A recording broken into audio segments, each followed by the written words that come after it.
그렇다면 법원의 판단이 지난번과 달라진 이유는 뭔지, 또 국민의힘은 앞으로 어떻게 될지 김아림 기자에게 더 자세히 물어보겠습니다. 자, 김 기자 어서 오십시오. 벌써 한 달 넘었네요. 지난 8월 말 첫 번째 가처분 신청은 법원이 받아 인용을 했는데 이번에는 정반대 결과가 나왔습니다. 그 핵심적인 이유는 뭘까요? 네, 같은 재판부가 다른 판단을 한 건데요. 예. 네, 국민의힘이 새 당원에 문제가 없다고 본 게 핵심이라고 보시면 됩니다. 그 중심에 비상 상황이라는 개념이 있는데요. 예. 재판부는 1차 가처분 심리에서 지도부 교체를 위해 일부러 비상 상황을 만들었다고 봤고요. 주호영 비대위원장의 직무 효력을 정지했습니다. 이후 국민의힘은 당원을 바꾸면서 최고위원 4명 이상이 사퇴나 거리된 경우로 비대위 요건을 구체화했는데요. 예. 법원은 오늘 새 당원이 법에 위반되거나 사회 질서에 반한다고 보기 어렵다면서 국민의힘 손을 들어줬습니다. 결국 당헌을 바꿔서 비상 상황의 요건을 분명히 규정한 게 효과를 본 셈이군요. 국민의힘은 아무래도 좀 한숨 돌렸다 이런 분위기겠고요. 네, 그렇습니다. 국민의힘은 재판부 결정을 환영한다고 했습니다. 석 달 넘게 이어온 지도부의 불확실성이 사라진 만큼 집권 여당의 책무를 다하겠다고 했습니다. 정진석 비대위원장 발언 들어보시죠.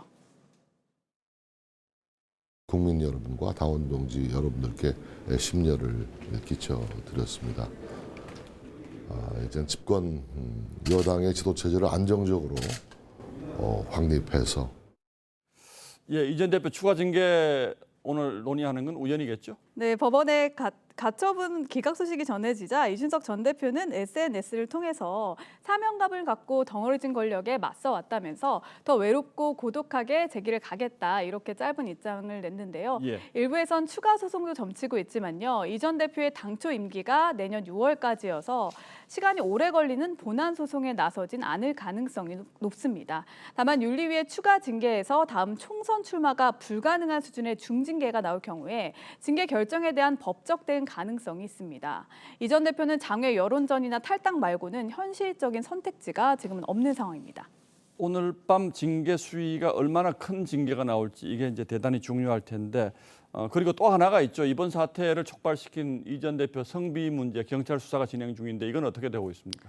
네, 이 전 대표는 성비위 의혹을 폭로한 가로세로 영수 측을 명예훼손으로 고소했다가 무고 혐의로 수사를 받고 있는데요. 경찰 재소환이 임박한 것으로 알려졌습니다. 예. 특히 이 전 대표는 모해 증거 위조 혐의로도 고발을 당했는데요. 이 전 대표가 가세연을 고발하면서 성접대가 없었다는 사실 확인서를 제출한 점이 모해 증거 위조라는 주장입니다. 혐의가 인정이 될 경우에 10년 이하 징역형인데 이 전 대표 측도 경찰에 나가지 않을 이유가 없다는 입장입니다. 여러 가지 문제들이 아직은 다 해결된 게 아니군요. 자, 그러나 국민의힘은 이제 새 대표를 뽑는 전당대회 준비 체제로 들어가겠죠.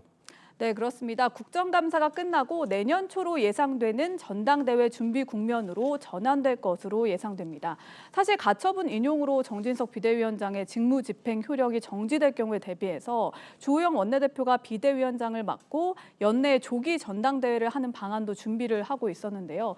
당 지도체제가 안정된 만큼 다음 총선에 포커스를 맞추고 전당대회 시기를 결정할 것으로 보입니다. 예, 지금부터의 정치 일정은 사실상 내후년 총선으로 이어지는 일정이기 때문에 당내 신경전이 또 만만치 않겠군요. 예, 김아림 기자 잘 들었습니다.